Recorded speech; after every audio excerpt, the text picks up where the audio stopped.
Rate cut odds are skyrocketing, and one of the things we're watching right now is how the Fed is going to respond. We'll break it down for you. My name is Paul Barron. Welcome back into the show. Let's get started. I do want to thank our sponsor today, and that's Coinbase. This is where you guys can begin your journey into crypto. And believe me, right now, with the way the economy is, this is what you need to be doing, is dealing with the potential of the debasement of the American dollar. And of course, digital assets are the way to do it.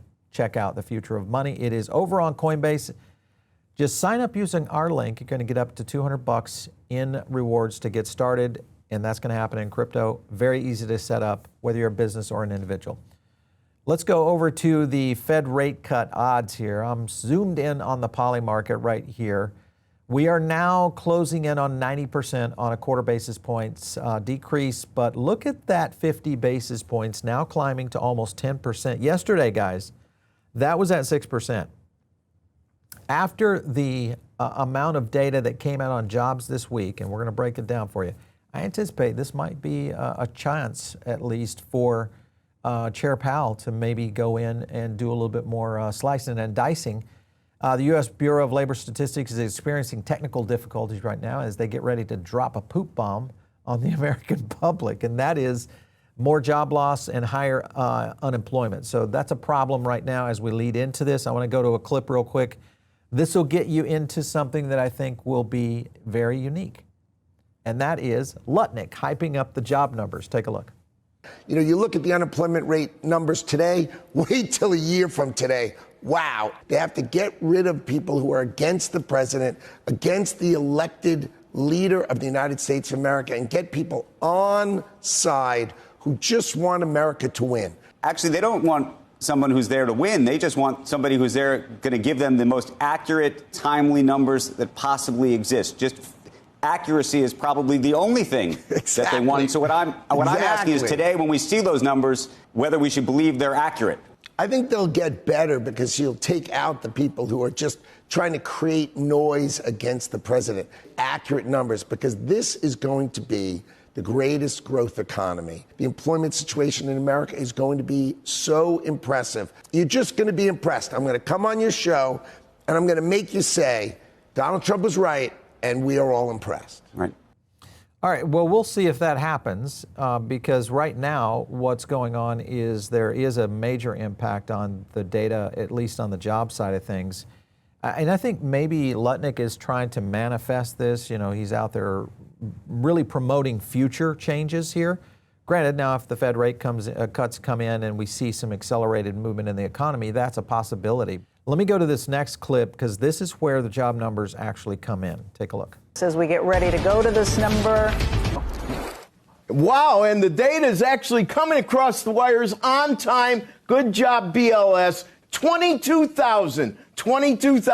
And if you look at the 2-month revision, comes out to minus 21,000. Of everybody, of course, is trying to find out what's going on with the unemployment rate. The unemployment rate comes in at comes in at 4.3. So it moved higher. We haven't had a rate that high going all the way back to 2021. If we look at year over year, that would definitely take us back also to mid-2021. It comes in at 34.2. That would be the second lowest of the year. We've had several. And finally, labor force participation rate, and this has not been a good thing. As I said, it's been steadily moving lower. And underemployment rate, that zoomed up here also to 8.1%. Once again, where are we going to find a comp? We're going to the fall of 2021.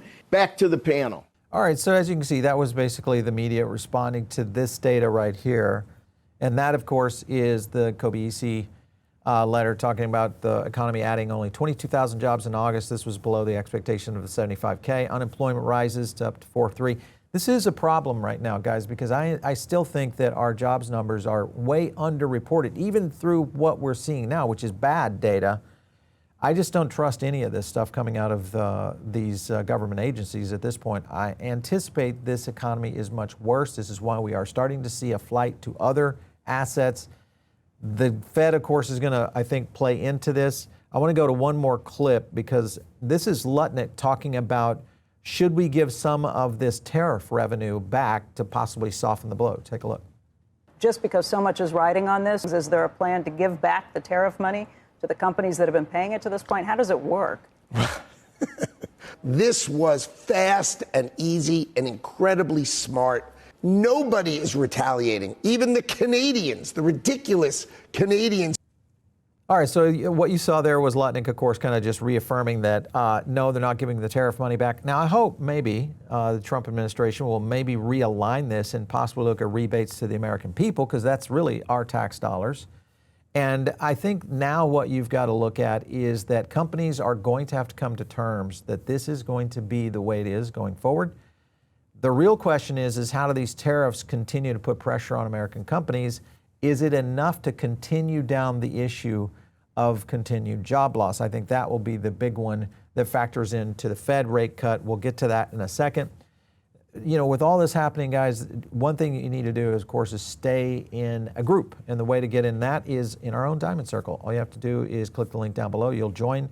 I do an email out there every week, and it's the Bear Market Edge.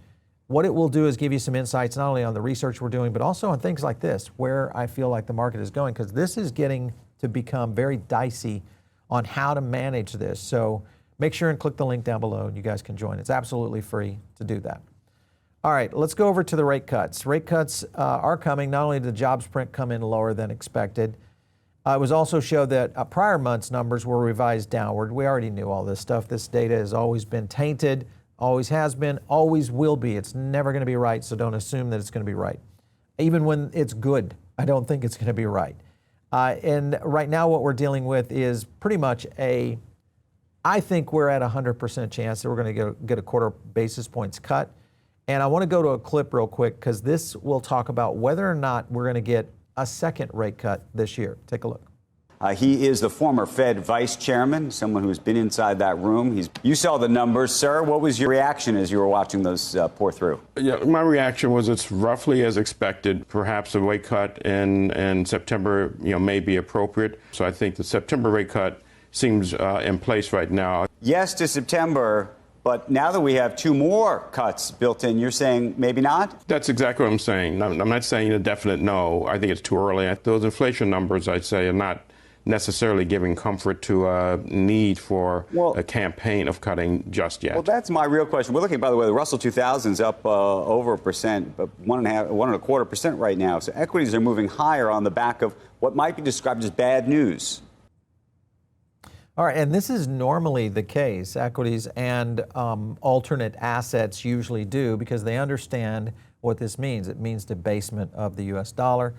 And that's why you see this right here. Gold now expected to hit to 5,000 if the Federal Reserve loses its independence. This is coming in from Goldman Sachs. I don't know that that will be the case. I think it all boils down to how Chair Powell navigates this next few months, because this will be critical, especially as we continue to see job number loss climb. That's the issues. That's my predictions. We'll continue to see that. El Salvador is buying, what is this? Buying gold, not Bitcoin? There's Bukele himself smiling as he acquires 50 million worth of gold. Interesting times, guys. Right now, we are dealing with a very unique market. One of the things that you have to kind of compare is whether or not inflation is moving investors directly to gold and now into small caps. Take a look at this clip.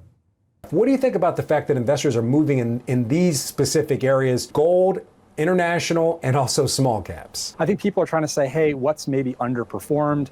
What's going to offer me some diversification? Gold's been really strong. And also generally saying, hey, valuations around the world are a little bit more attractive than here in the US. So I think investors are maybe underestimating the risk of an acceleration of inflation. Inflation might actually start to go up again. And so for us, it's about making sure you have exposures in your portfolio that can do well in those types of environments. Well, I think he's right. I think we are at that point where inflation could go next gen. And if we see that, the problem that you're going to deal with is how do you recorrect that in an economy that's losing jobs? One of the ways that it could be done is through some of the major companies. This is Tim Cook talking about, hey, we'll pitch in here and add some jobs to the American economy. Take a look. Tim Cook, you've done an incredible job with Apple. Thank you, Mr. President. Very, very few people have been able to do what you've done. Congratulations. Please. Thank you, sir. That means a lot to me. It's incredible to be among everyone here, particularly you and the First Lady. I also want to thank you for helping American companies around the world. This is a very key thing. Really enjoy working with your administration on those topics as well. And Tim, how much money will Apple be investing in the United States? You know, you were elsewhere and now you're really coming home. How much money will you be investing? $600 billion. $600 billion. All right. It's a lot of jobs. We're very proud to do it. That's great. All right, what a very, I'm sorry guys, that's about as cringe as you can get. All these tech guys basically sucking up to Trump. I don't believe a word they say. I don't believe that Apple's gonna do anything. Zuckerberg sitting there looks like he's lost in the wilderness. I don't understand that guy either. No, they're not gonna administer new jobs. They're gonna continue to try to figure out the best way to circumvent the American economy to build their products elsewhere.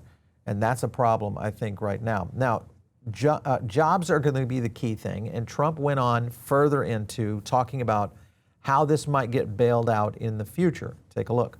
The first since the BLS commissioner who you fired. A lot of people will be turning to you to see if you believe the data that's released. Can you commit? I don't know. They come out tomorrow, but the real numbers that I'm talking about are going to be whatever it is, but will be in a year from now when these monstrous, huge, beautiful places, they're palaces of genius. And I think you'll see job numbers that are going to be absolutely incredible. You're going to see job numbers like our country has never seen before. Thank you very much. All right, so the theme of what I'm hearing now out of this administration, you saw the several clips there. Lutnik's kind of defending. He's already starting to manifest out in front, down the road. Trump kind of brings it home at the end, reiterating a year from now, don't worry about the numbers right now, because he knows that these numbers are shit. He knows that this economy is now on the brink of possibly maybe one of the worst downslides we've ever seen. That's the kind of thing that's happening, and that's why I think you're starting to see things like gold skyrocketing. And if gold continues to climb, I'm telling you, people know something, and it's starting to play out in the American economy right now. Jobs will be the big one that will be the killer point, that will be undeniably an issue that the Fed has to deal with. And that means multiple cuts, and it does mean money printing at the end. As we look at that, then you have to kind of consider, well, digital assets. What's the play here? Do I look at Bitcoin, Ethereum, other plays out there in the market? Everybody's been looking at digital asset treasury companies. Well, SharpLink right now has a vote coming in. One of the interesting points right here that they make is this right here. Usually these meetings occur for mergers, acquisitions, and other important business.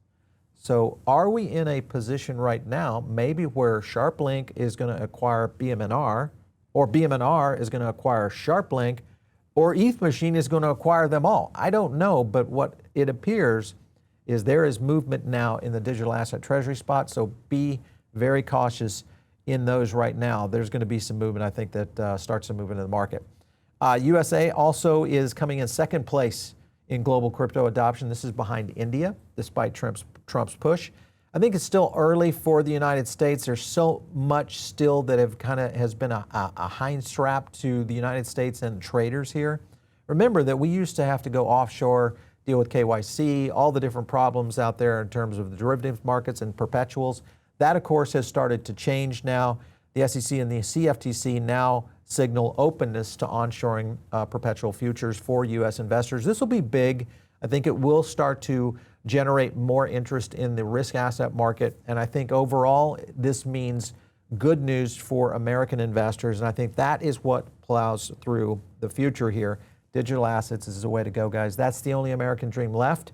If you're watching this right now and you're not in our Diamond Circle, get in. So you can too take part in that. Of course, follow me out there on X, @Paul Barron. We'll catch you next time right here on The Paul Barron Show.